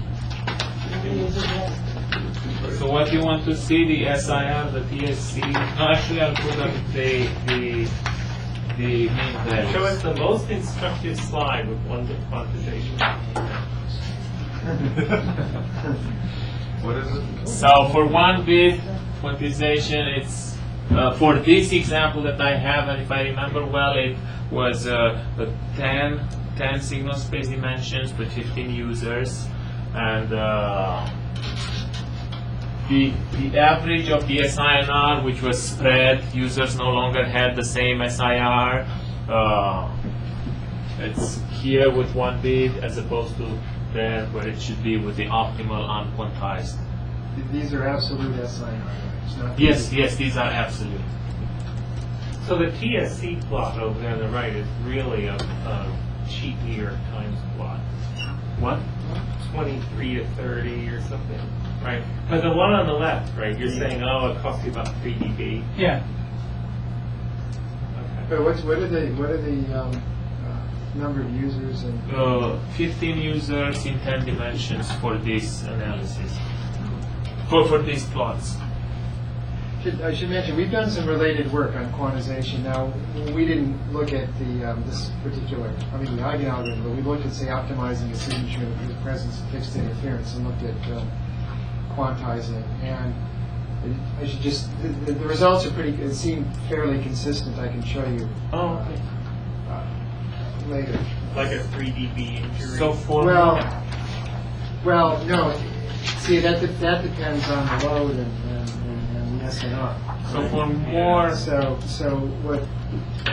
like details, this is how the SIR distribution for quantized and uniformly and non-uniformly quantized towards the SIR distribution is.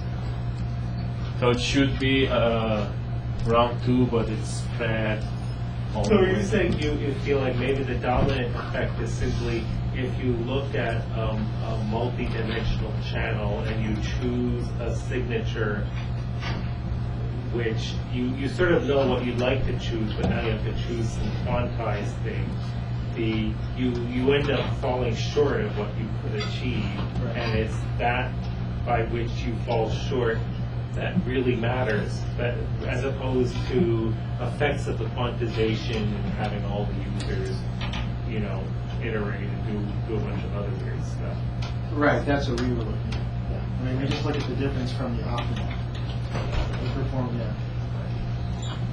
One quick thing. I think I lied. Did you just generate an experiment while we're sitting here?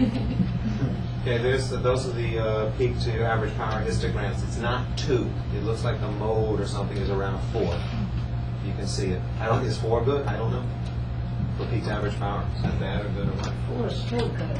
So Well, that's This what is it is. below 10, it's acceptable. Then I'll generate some more stuff, and if somebody can use it, that's great.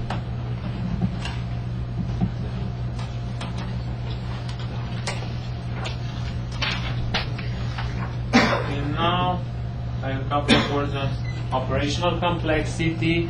So the Eigen algorithm requires of the order of m n cubed operations, and m is the number of users and n is the number of signal space dimensions, and this is mainly because at one iteration the algorithm performs has to perform m eigen decomposition compositions on n by n matrices, with convergence occurring within 3 to 6 iterations usually.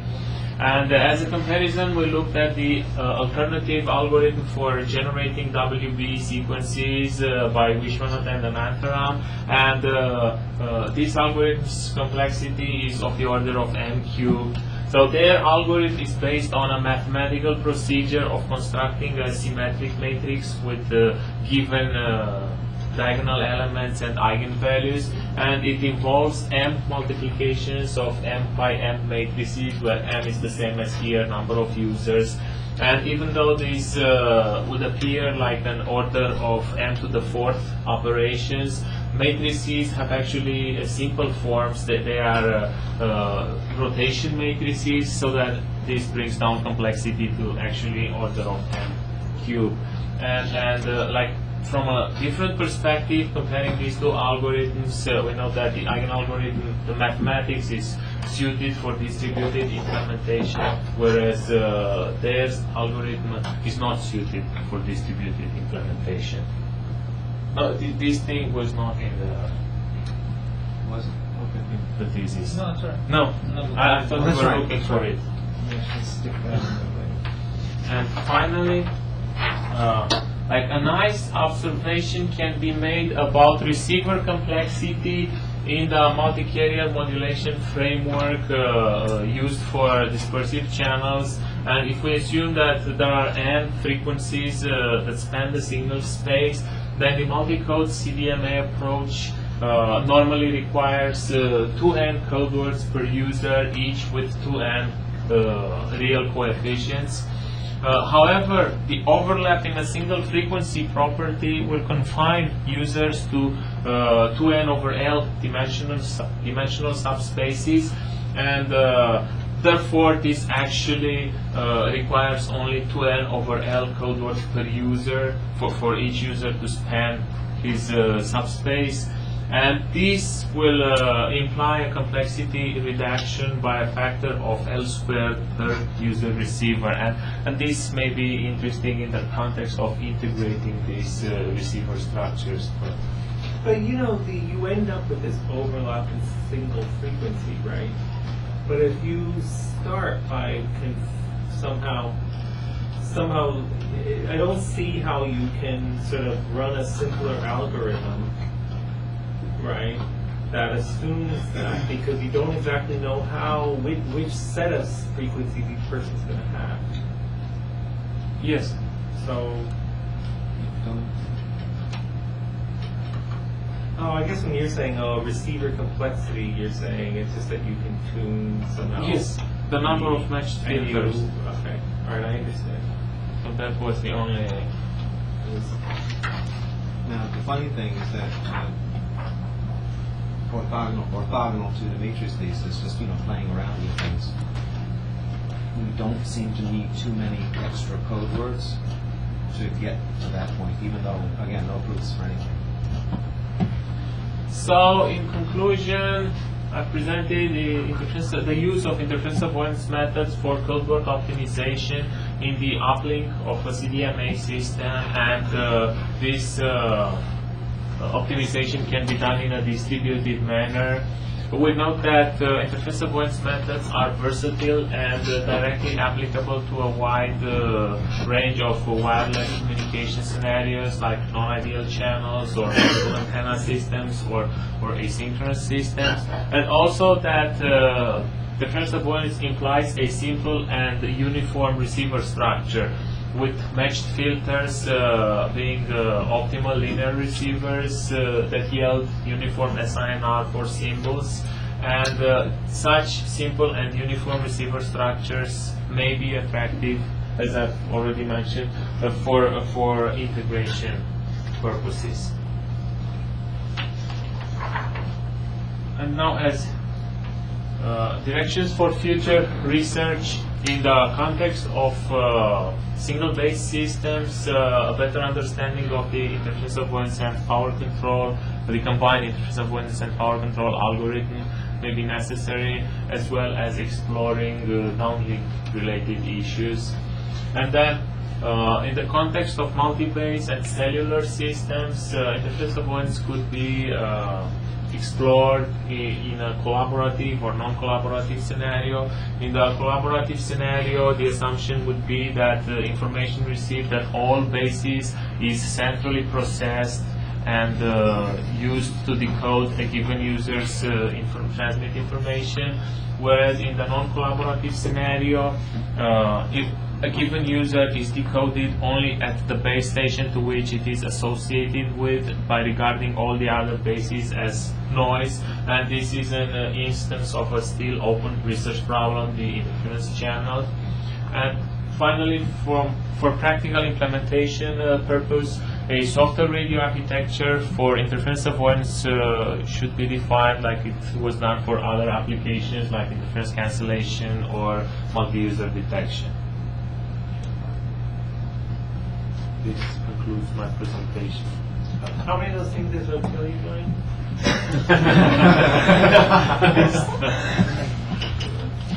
Done one of them. All right. Any other questions? All right. Thanks, Dimitrie.